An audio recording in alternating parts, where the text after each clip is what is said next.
Hey, everybody. Thanks so much for joining us today. We are very lucky to be joined with Chris Smith, who, if you don't know who Chris Smith is, you're in for a huge treat today because of his knowledge.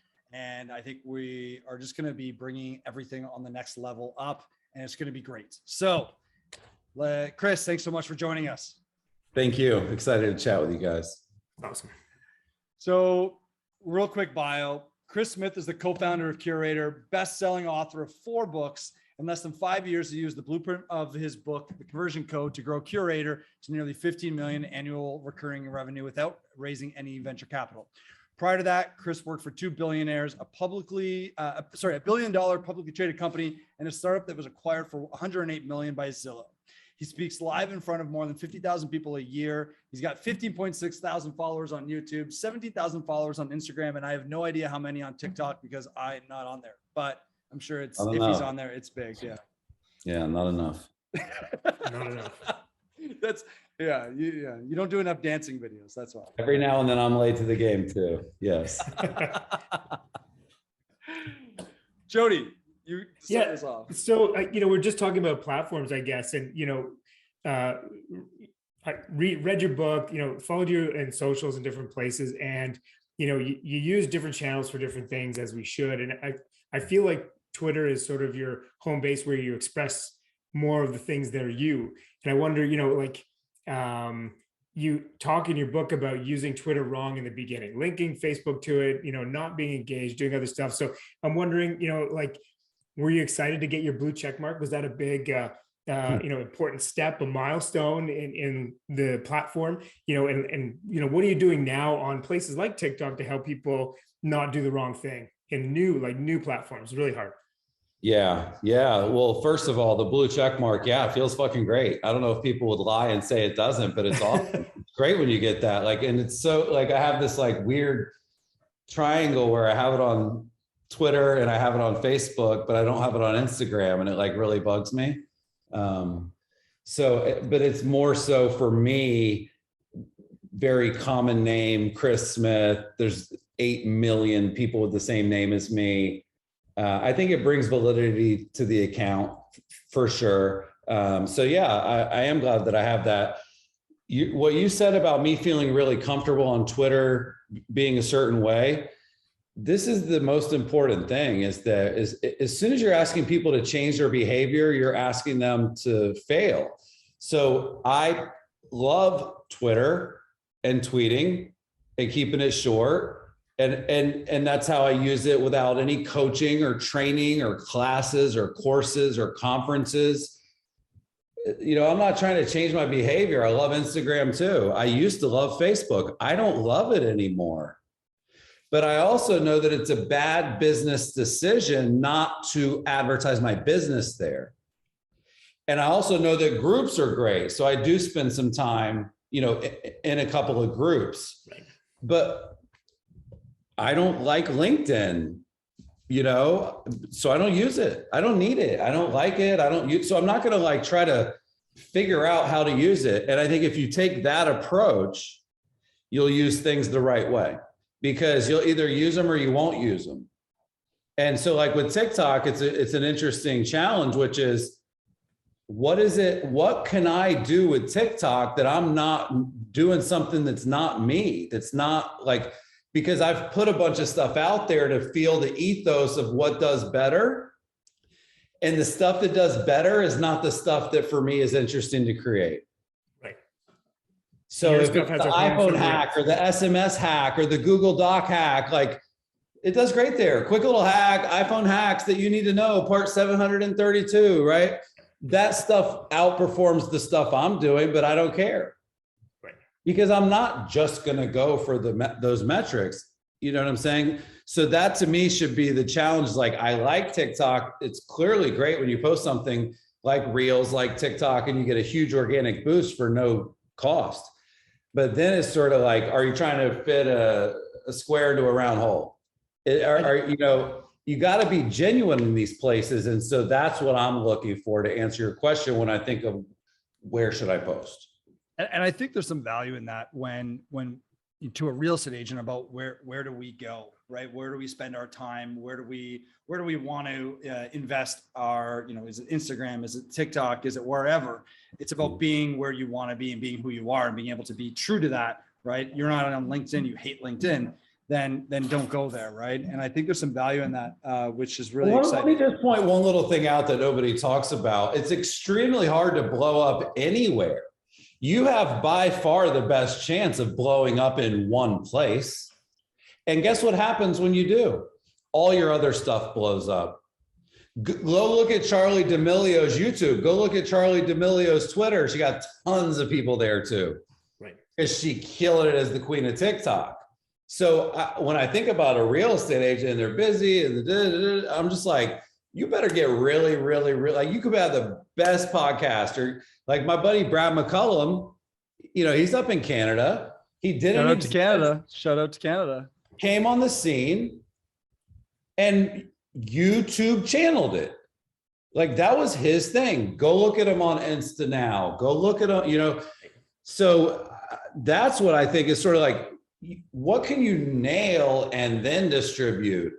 And that's what I'm still always thinking about. What is the media company that I want to build for my personal brand? Where should the genesis of that be? And to your point earlier, for me, it is Twitter, because that's where a lot of my original thinkings come out.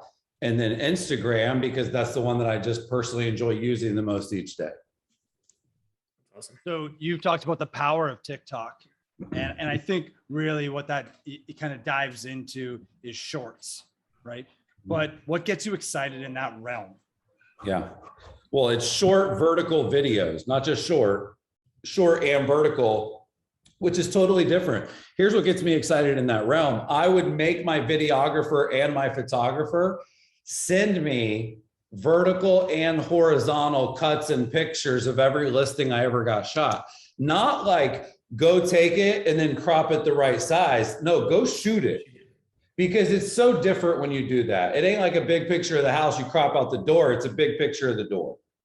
It's way different. So that's like a real simple thing is just, and you might have to pay a little bit more. I got a 60-second hype video done for my book. I said, I want the 60, 30, 15, and 6-second version. And I want the horizontal and the vertical version. And they said, well, it's going to cost more. And I said, no problem. Because how could you possibly invest in a video and not make it the right size for Facebook, Instagram, TikTok, Reels, all that? You'd be crazy to, but people are. So that's something I think a lot about too. Short, vertical shot. And it doesn't just have to be the pro stuff you're talking about with a listing. Right. Just in general, that's what's getting consumed the most. So the videographer still doesn't get it. That wasn't natural for them to be like, okay, yeah, you want the full package. Like that's the thing. It still seemed foreign to them. My videographer I've worked with for a long time, Annette, she's like, well, I just want to shoot it horizontally and then I can grab the vertical stuff out of there. And I'm just like, just shoot some of it vertically, please. Like because the mindset is, well, I could use it on YouTube too then. I could use, like, if you shoot it the right way, not the sort of vertical first way, you can use it in theory everywhere because you can trim it down to vertical. Right. What I was arguing is that the purpose of the clips we're shooting is social. The purpose of the clip you're taking is a reel. And when you think of it that way as you shoot it, you do shoot it differently. It's crazy. I was chatting with Jason Cassidy a couple months ago, and it was about shooting in vertical. And he said we almost exclusively now shoot our content vertically, which was just mind blowing to me. Wow. It shouldn't be mind blowing though. Look at his Reels views, and then look at his YouTube views. Like, okay, that makes sense. So, and Jason's a sharp guy. Jason is in my 50 book club, like NFT holder for the conversion code.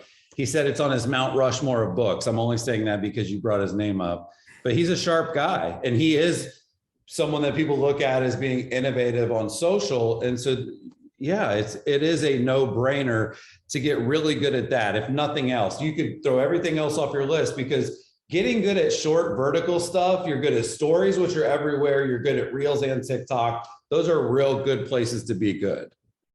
And we're not out there making Super Bowl ads. You know, this format doesn't have to, you don't have to let that dominate what you do. Get the right stuff for your formats and go ahead. Well, and this is data from the research I did about TikTok and vertical video, and mobile shot vertical content outperforms studio shot content all day long.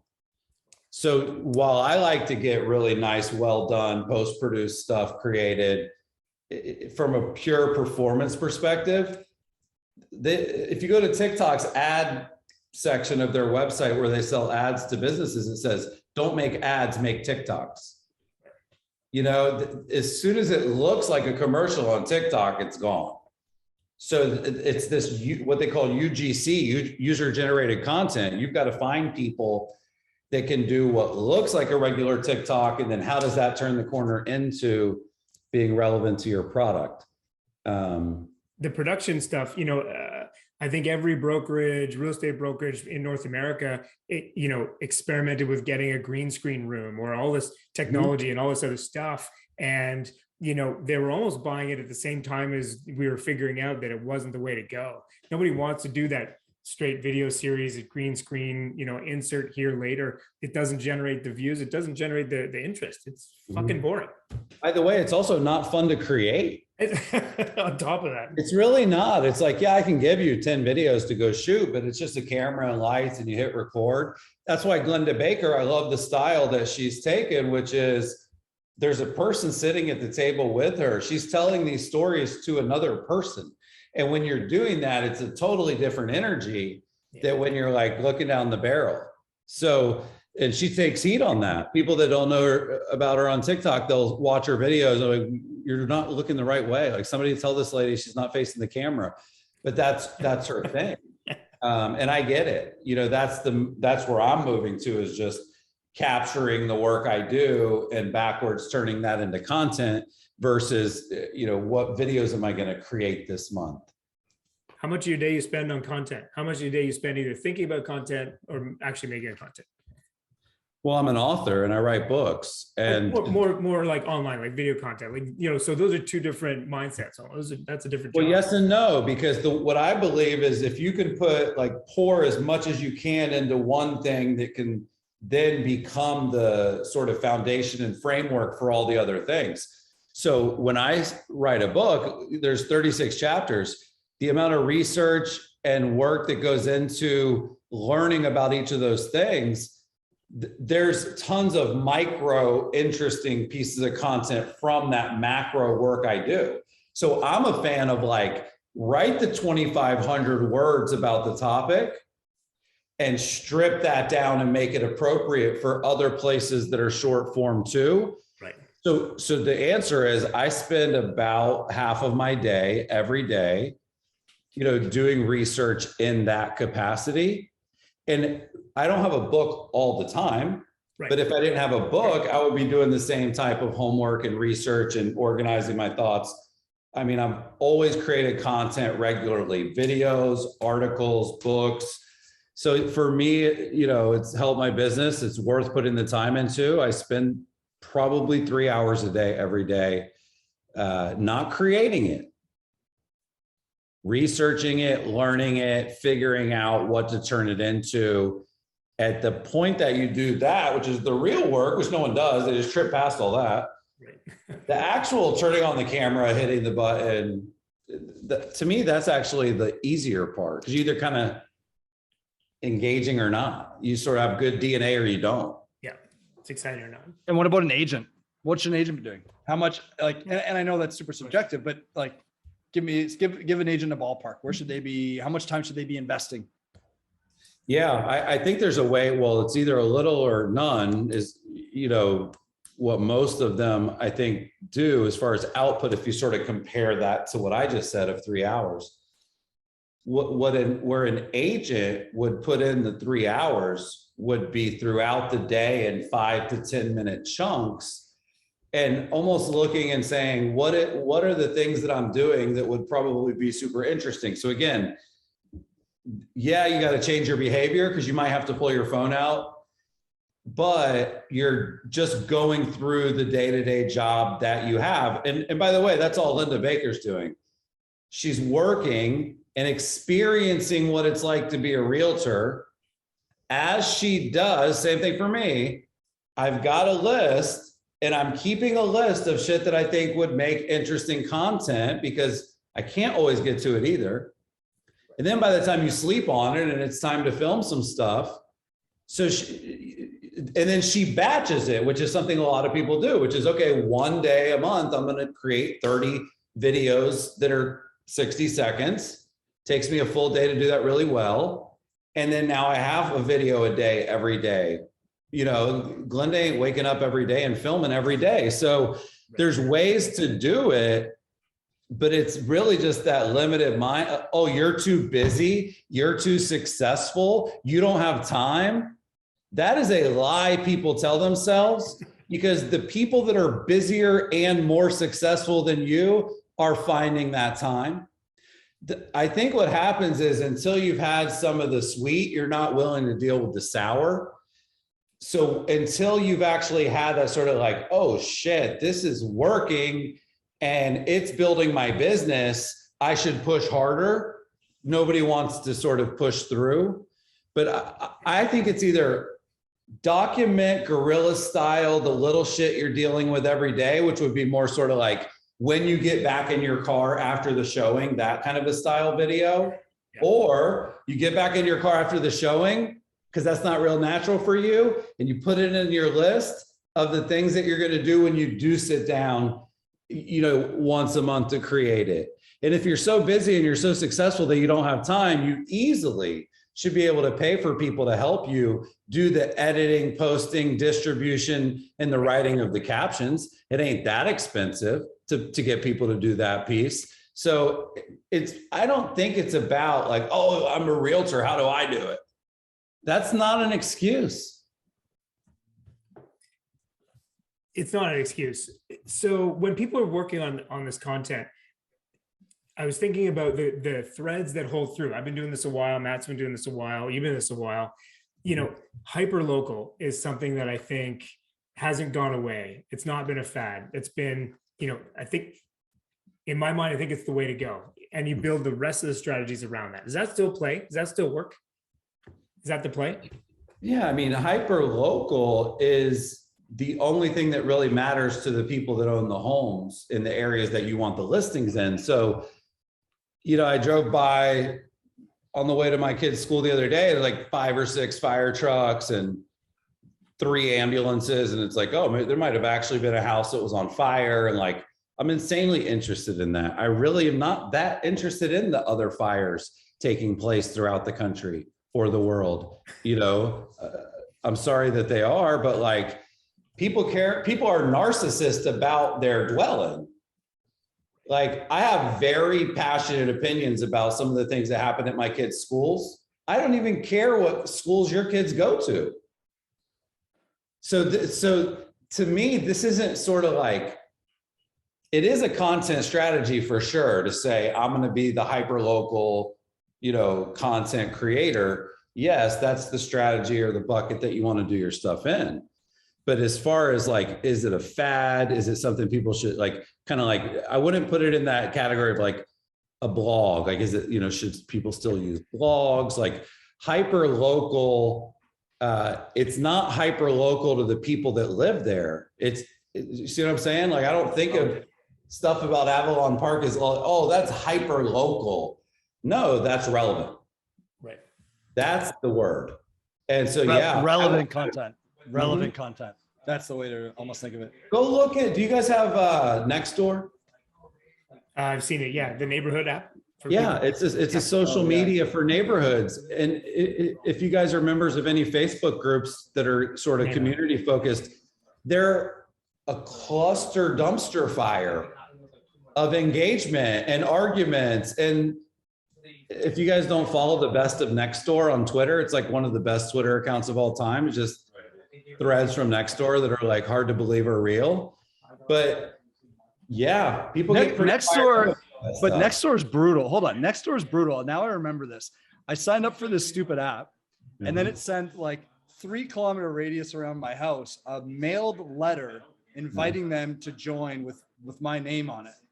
right? I clicked the button that I shouldn't have clicked, and it Growth said hacking. everyone. That's a growth hack right there. Yeah, Yeah. I'm like, damn. And all these people are like, hey man, like, what'd you like tell me to do? I'm like, it's like, yeah. Okay. Back in December, you and Jimmy said that if nothing changes, it's going to get harder and more expensive to acquire a customer.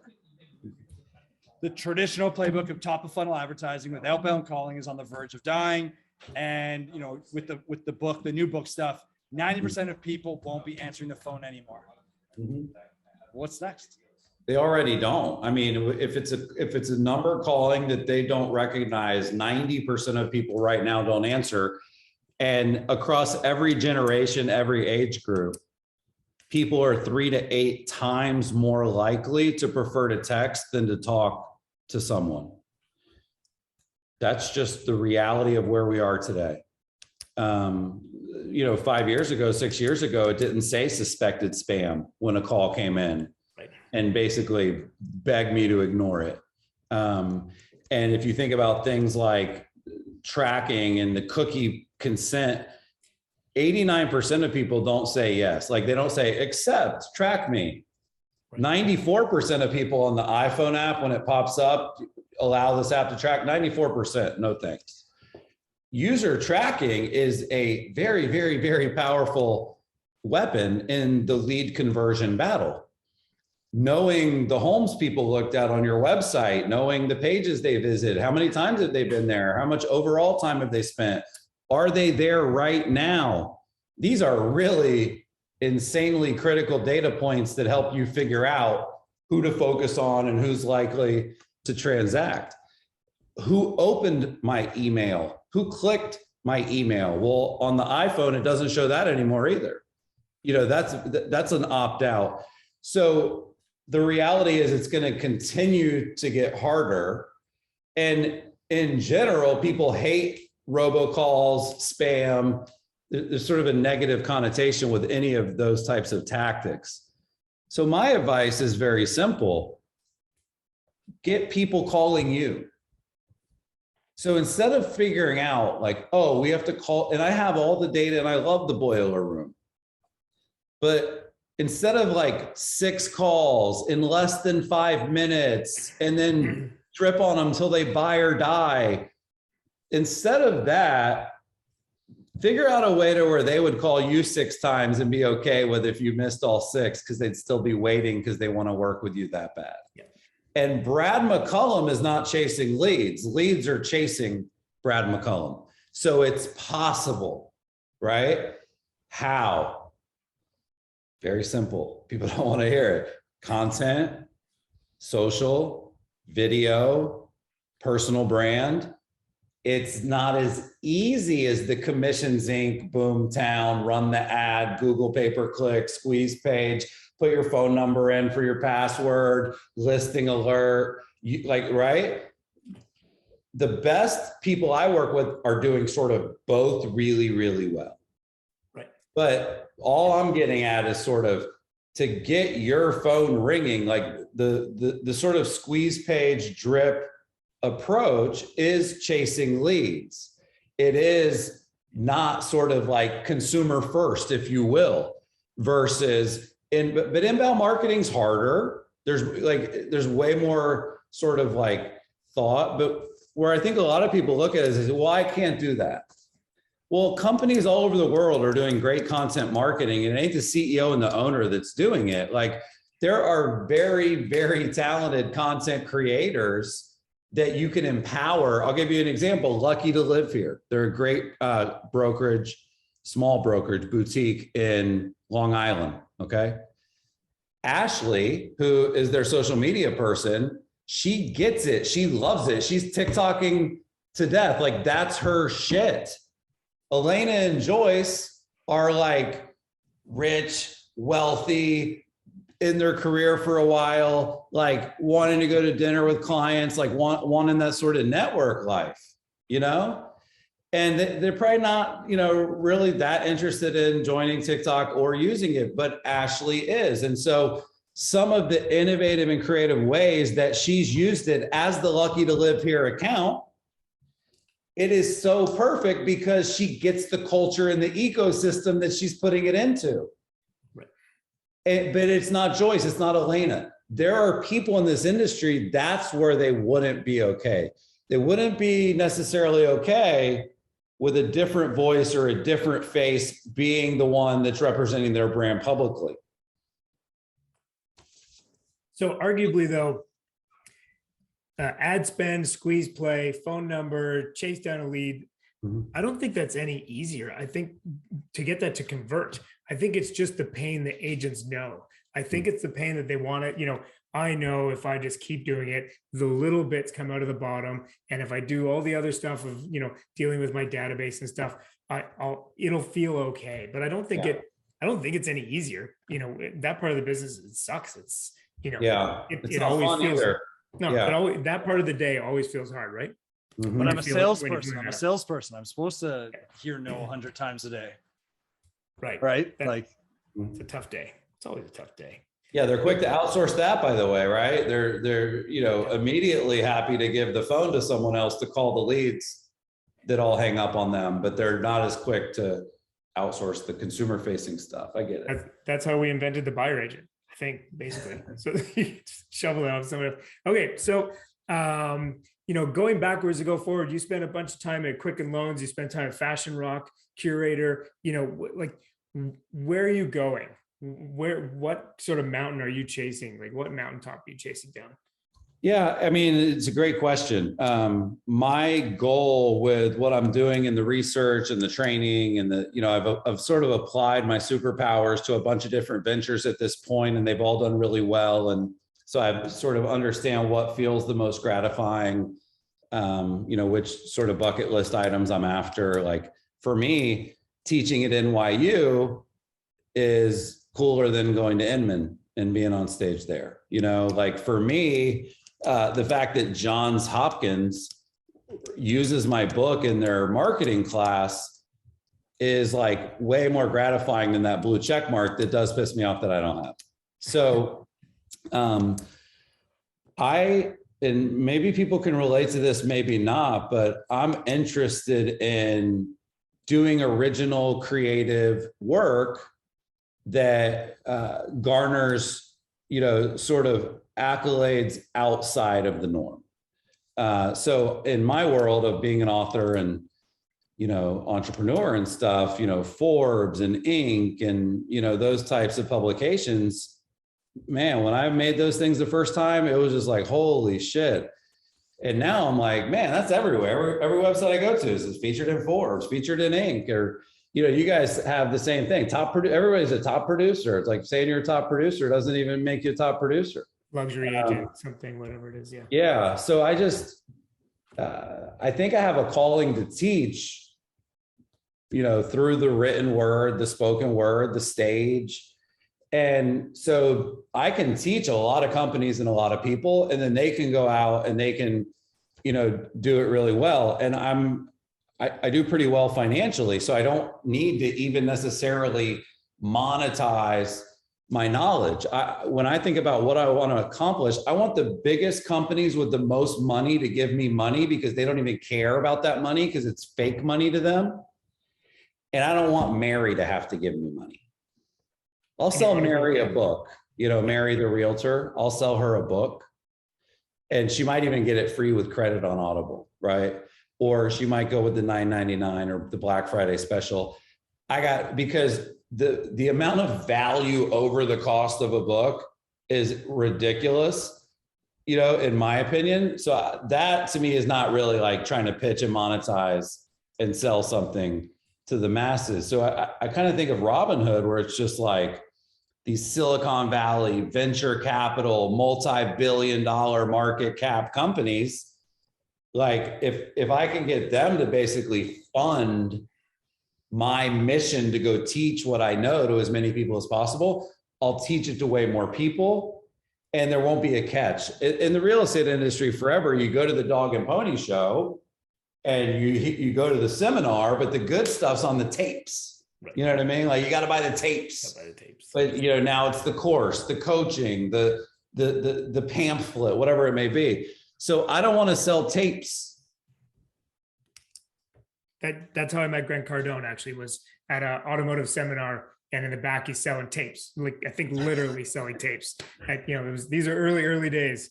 Anyway, he got mad at me because I didn't know what my car payment was, and I was the only real estate agent in the room of car dealers, and he anyway, we had a funny little laugh about it. I couldn't remember what date the car payment came out. He was very, very upset, didn't work for the pitch. But anyway, we struggled through it and we made the point, and I think I even bought the fucking tapes. So there we go. Totally worked. So, you want to teach, like, what's the dream job? What is it, at a university? Is it actually just freelance? You want to be on stage? You want to stand on stage and tell 1,000 people what's up? Yeah, a little bit of both. So I find it very gratifying to get in the trenches with a company and do the real work, let's call it, and really be involved in helping them accomplish a goal, whether that be increase their valuation or build their brand or whatever. What I've done a lot. I love that. But I also love, of course, getting on stage and teaching in front of a ton of people. There's really no better feeling probably than that. So I just want to do a little bit of both. I definitely think that in my future is sort of academia. I'd love to, teach at a university that's prestigious. Like that's definitely like beyond just the guest lecturer, kind of having a residency at a school. But my dream job, to answer your question, is very, very simple. I want to work with the brands that I love. And I want to work with the brands that are making the biggest impact possible in the thing that they do. So like, I'll give you an example, StockX. Like I love StockX. I think it's the coolest idea. I love Jordans. I love shoes. Like I bought this blurred money, okay? I bought this freaking blurred money and it's like worth 20 times more than what I paid for it. Like I love culture and trends and consumer facing brands that are like massive. So for me, like a nice portfolio would be stay true to my roots and all the things I know about mortgage and real estate, and have clients on that side of what I do, but also start to work with big companies that are either big now. Like I'll give you an example of a kind of company I would love to work with. Proppy. You guys know Proppy? Yep. So Proppy is Web3, crypto, NFTs for real estate. Clearly that's not here to be mainstream yet. Totally get it. People didn't understand Dotloop either. They did two. They've done two now, 2 homes. They have. Well, 3 globally, 2 locally in Tampa, right across the I-4 from me. I'm in Orlando. And so that for me is like an absolutely fascinating, interesting, and clearly in a vertical that's well-funded. And, they've got like notorious venture capitalists throwing money at them. And so that's a really kind of an interesting one for me. So stuff like that, where it's almost like the trend, which is the NFT and the crypto and that Web3 metaverse stuff, but then it's sort of my, earned 10,000 hours worth of real estate knowledge. That, I guess, probably the ultimate example of what I'd like to be working on. So you think it'll come back eventually? Sorry, man. I think it'll come back to real estate, like the concepts and the technology and the innovation loop back to real estate. Yeah, I mean, I'd be happy if it did, because that is such an important thing in people's lives. There's very few industries larger than real estate. So like Open Door is obviously becoming a household name. Like there are consumer brands in real estate that are massive. But I'll just give you the hierarchy for me. My passion and love is sales and marketing. And I love to teach that. And then life brought me into the real estate industry. So I sort of fell in love with it and learned all about it. But I want to apply what I know. And so working with Dotloop was so gratifying. Working with homes.com, super gratifying. Working with Inman News, super gratifying. Working with realtor.com. So yeah, it is that kind of medium between the tech, SaaS, venture capital world and the real estate world. There's plenty of firms that fall into that bucket. But if Salesforce made me an offer, right? If HubSpot said, come help us. If, you know what I mean, MailChimp wanted to do a collab, like that for me is sort of like, oh shit, that's like my Disney World is, you know, those sort of brands above the curators, if I'm being humble here. You know, I'm not after the Lopos and Boomtowns and Sinks to call me to work together. Like, I'm like hoping that like Google calls.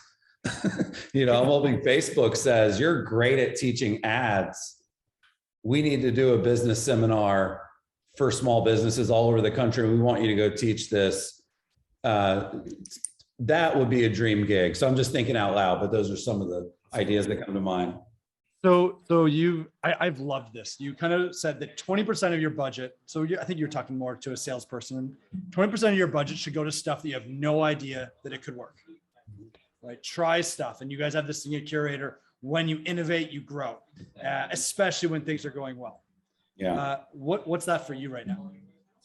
Yeah, when you innovate, you grow. When you don't is the end of that quote. Unfortunately, that's the bad half of the quote. I don't mean that as a salesperson. I mean that as a marketing, and you have marketing, branding, and advertising. And what I'm suggesting is that you should take 1/5 of your budget and time and have fun with it and not care if there's any ROI, not care if you get any leads, any deals, any sales. A good example would be with Veronica Figueroa, who's my agent here, #1 EXP team in the world. She's got a deal with Orlando City. She gets the most out of it because she's super sharp and super savvy, but like, that's not what I would think people consider typically as like marketing or advertising. It's more of like a brand play. Right. They're not necessarily. What about me? What about me? Or what about like, Joe Blow, another agent? What are those avenues that they should be looking at that could produce no returns, but it's fun or it's exciting, or things that they maybe should be on their radar that aren't maybe yet, right? Like you talk a lot about property or NFTs, right? Stuff like that. Like, That's exactly what I would be looking at. Is I would be looking at doing cool stuff with NFTs and crypto. And like, I did a contest to help announce my book launch, and I gave away $1,000 worth of Bitcoin, right? It's still $1,000, but it's like, oh, it's giving out crypto, giving out Bit, like, so that kind of like, how do you incorporate that in? So if I did maybe a poll, hey, Charlotte, we want to know if you could pay for your house using crypto, would you? Right. And just get that thing out there. And that doesn't necessarily fill my funnel, but maybe it builds an audience for people that are looking for innovative real estate firms that I can target with other messaging. So the short answer right now would be like TikTok, Reels. Those are probably the perfect wheelhouse of, they look good on paper, but I don't know that it's actually moving the needle in any way. So I would definitely look at stuff like that. I would look at YouTube advertising. I would look at audio advertising. I would look at streaming service advertising. So getting on Hulu and YouTube TV, choosing the channel that I'm on.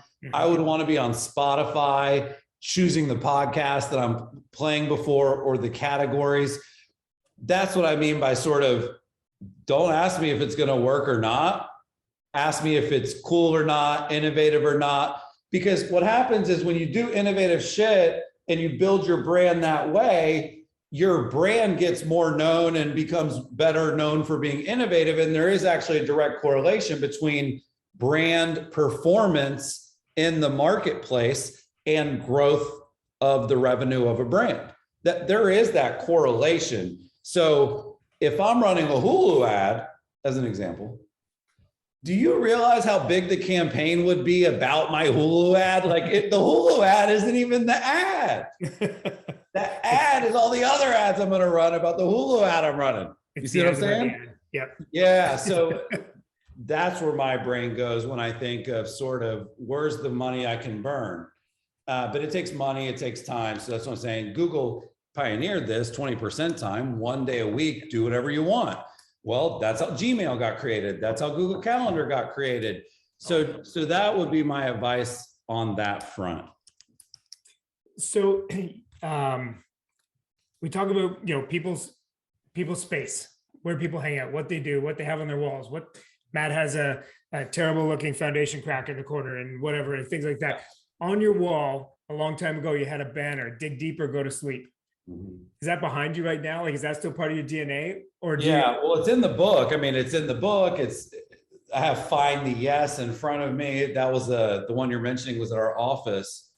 And dig deeper, go to sleep. I actually wrote it like with a Sharpie on a piece of paper, and I pinned it into my cubicle when I worked at Quicken Loans, because there's basically like, and the data backs all of this up, but there's a point in a conversation where you've got a certain amount of time to get people, like science-wise, like how do you get people like more excited than the cost, and that comes through questions and rapport, but it also comes through time. So top performers, when they have a sales call, they're pitching and closing and talking price terms around the 35th minute of a call on average. An average producer is already talking about those things at about the 12th to 14th minute. Right. Too soon. Way too soon. And the other thing that you'll learn is that 56% of a call with a top salesperson is the other person talking, and 44% is the salesperson talking. When you look at that same data set or across bottom reps, it's like 70% rep, 30% person. So it comes down to questions that are really good that you sort of plan. And the digging deep is sort of listening intently to the answers and refusing to move on until you ask a few more questions that really get to the real answer. So as an example, hey, what's your time frame for moving? Oh, we need to be out of the house in 6 months. Why 6 months? Well, we just got some stuff going on. Well, if we're going to work together, I want to be able to help you. What's going on? Well, my wife's father, has Alzheimer's and he's moving in with us. And so we need a bigger place. That's different than 6 months. So the digging deep, and this is what a lot of great real estate agents do naturally, is if you're naturally inquisitive, if you're curious by nature, if you actually are a great listener, you can be a great salesperson. But if you think about just sort of when you come into sales, what does it mean to sell? Clearly, it seems like something that is sort of your pitching, right? Yeah. Anyway. But that's how we've been trained as agents. We walk into a listing appointment and we talk for an hour about how amazing we are and work with me. I'm the best. Right. And then like, it's like reading the Joe Rand had his book, right, about how to be the best real estate agent or how to be a great real estate agent, right? Where it was basically just turn the script around, ask questions, right? Yeah, exactly. And, I co-wrote a book called Exactly What to Say for real estate agents. And that's exactly the heart of the idea, is that the person asking the questions is in control. And the little sort of tactical change people have to make, which is, it is sort of like change that you have to try to make, is getting an answer to a question and asking a question again. Answering questions with questions is sort of unnatural for some people. But as soon as you get past that, that conversation really does matter. The whole third section of my book is the conversation, the call, if you will. So do we want to talk about the book? Do you want to I was gonna ask. I mean, this is, conversion code 2.0. What are we calling it? What's going on here? Well, Conversion Code 1 is an international bestseller, over 100,000 copies sold, over 1,000 5-star reviews. It's in all these languages. It's being taught at these colleges, as I mentioned. But I actually got an email from the head of marketing at Johns Hopkins, and she's like, hey, are you going to update the book? Like, we want to keep recommending it, but it is 6 years old. And I was like, oh, like, that's a kind of a good idea to do that. And other people had asked me to as well. So when I realized, I was like, you know what, let me put the work in and let me actually okay, I know they're teaching this in colleges. I know that people sort of make this the Bible for their sales and marketing teams. Now that I know that it has this rabid fan base and that it was truly needed, let me actually go and sort of dig deep myself and really roll up my sleeves and pour into this. So the money, time, resources, effort I'm putting in is tremendously more than the last time when I just sort of cranked it out, burning the midnight oil. The biggest change would be 6 years ago, it was capture lead, turn lead to appointment, turn appointment to closing. It was very mechanical. So it was very like funnel driven, you know, top of funnel, middle funnel, like push them through the funnel. And the new book, the funnel was on the old book. The new book is a magnet and it's sort of turned sideways. And there's all these sort of things that are kind of being pulled into it. And so the subtitle changed, which kind of sums up the change of the book, which is stop chasing leads. Like it sucks, admit it, you hate it. Right. You're outsourcing it, you're automating it, you're hiring companies to do it, you're hiring people to do it. You like, it's okay to quit doing that, you know, and it's okay to start attracting clients instead. But there's sort of like, okay, well, we're at this sort of change management, like you guys mentioned. So all I do is I say, listen, you can stop chasing bad internet leads too. There are ways to do marketing to the leads you have, even if the leads are cold, they're not brand blown away, I want to hire you leads. There's still ways to apply an inbound mindset to outbound prospecting. Sure. And so when I say stop chasing leads, I'm also talking to the guy in the boiler room. I'm saying, listen, man, this is very simple. Send an email that says selling your home soon. Call the people that open it the next morning. That is a way to like not chase leads versus call every seller lead we've ever generated and figure out if they still need to sell. I'm saying, listen, I'm making a deal because I'm in marketing and sales. So I'm saying, listen, would you agree, ISA, that if a lead met these parameters, they would be worth your time to give them a buzz or text them or try to get in touch with them? Okay, cool. Then let's shake on that. I'm going to go do that marketing. And then I'll give you the list of the people that you said would be worth then calling. That is not happening. The only way that happens in our industry is around IDX and listing alerts. It's nothing else. So what you do is you say, okay, we're going to do email marketing, branding, video, social. We're going to go with the sort of attract mindset, but then we're going to take all that ridiculously good content that we have now because we're doing that. And then we're going to put that in front of some of our leads too, not just the automated market reports and listing alerts. So you're sort of taking that marketing, pushing that into the blast sales process, working it into your drip campaigns. Like, I mean, people that haven't updated their drip campaigns in years. So all of a sudden I'm creating content. I put it on social. It does good on social. I put it in an email. It does good on a mass email. I end up putting it into my drip campaigns.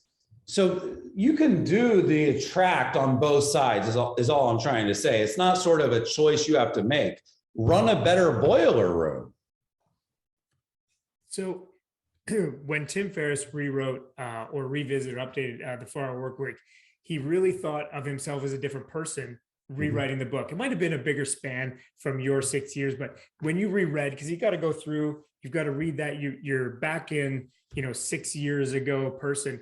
Do you feel like you've changed a bit? You feel like you're coming at this with a new perspective, not just tactically, but like, where are we now versus where we are then?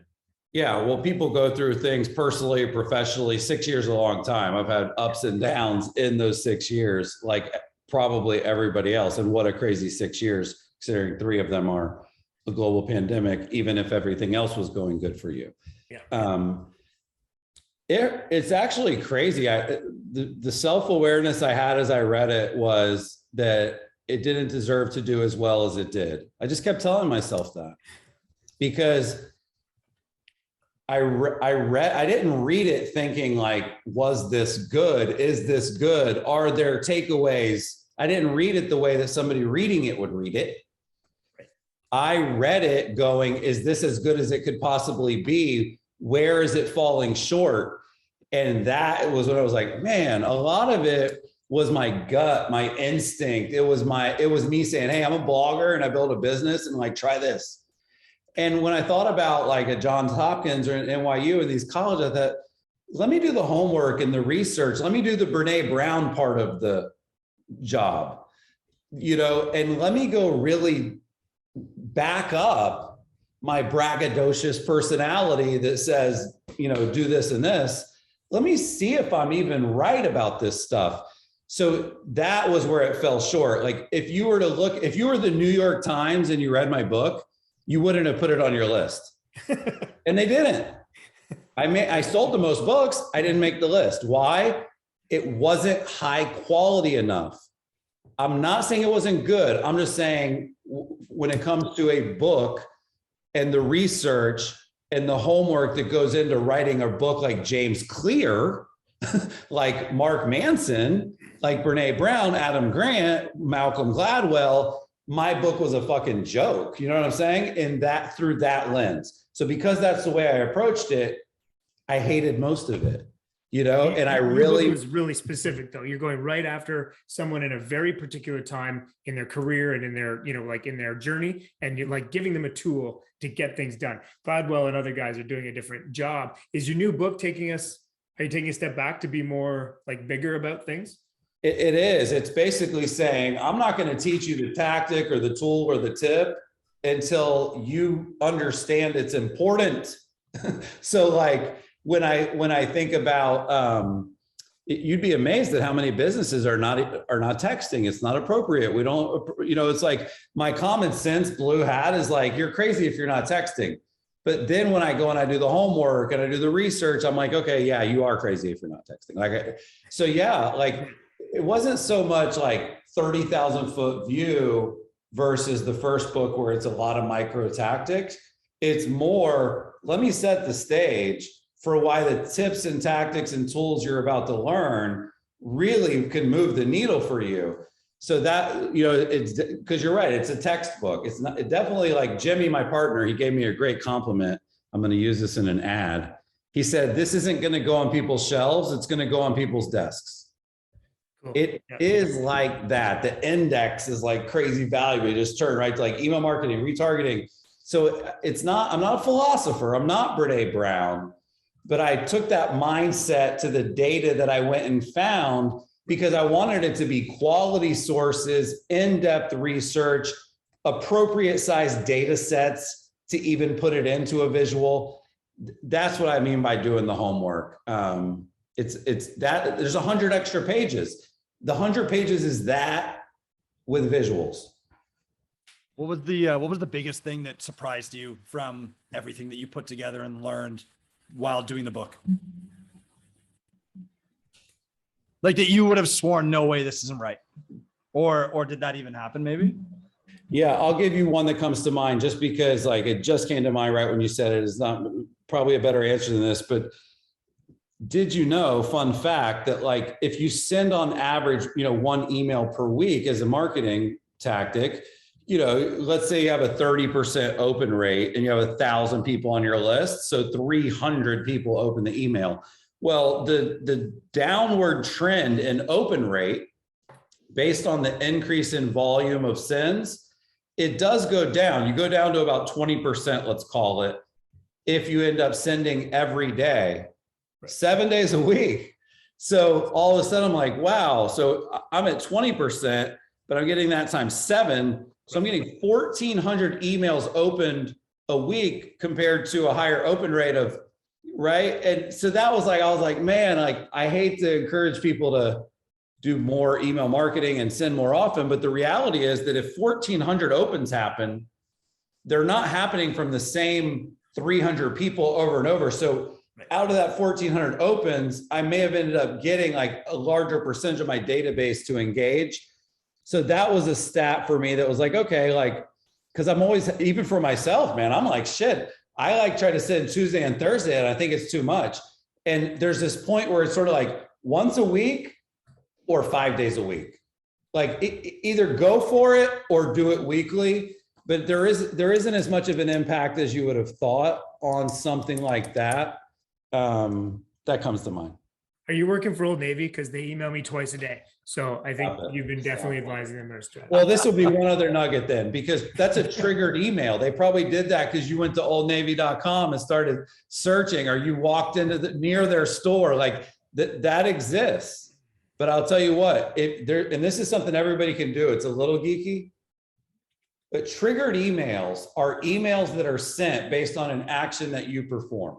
So all I have to do is say, if somebody comes to my website and they read reviews, then send them an email that says, here's a couple more reviews. And when it triggers, not autoresponder, not like came in yesterday, autorespond, triggered emails are like at the king of the hill of open rate, like 70% open rate on a triggered email that happens because of a behavior that was taken on your website. Nobody sends those. So as I learn all this, I just go back for my own stuff and I'm just like, well, let me get these triggered emails in place. Jesus. So I'm not everything I'm teaching, I'm not necessarily doing before I do the homework, but man, it makes me want to run back and do it. That's cool. Love it. All right. Well, let's keep this short. Chris, thank you so much for your time today. Buddy. Too late for that at this point. Short as possible. How do we pre-register for your book, or when does it come out? It's May. Yeah, May it depends on who you ask, but it's officially May 3rd. If you're listening to this before or after that, theconversioncode.com, very easy. Go there. You can find it on Amazon. There's pre-order bonuses and stuff, but yeah, I would love people to check it out. Theconversioncode.com or Amazon.ca, whichever platform you get your books from. Just look it up. Are you doing an audiobook?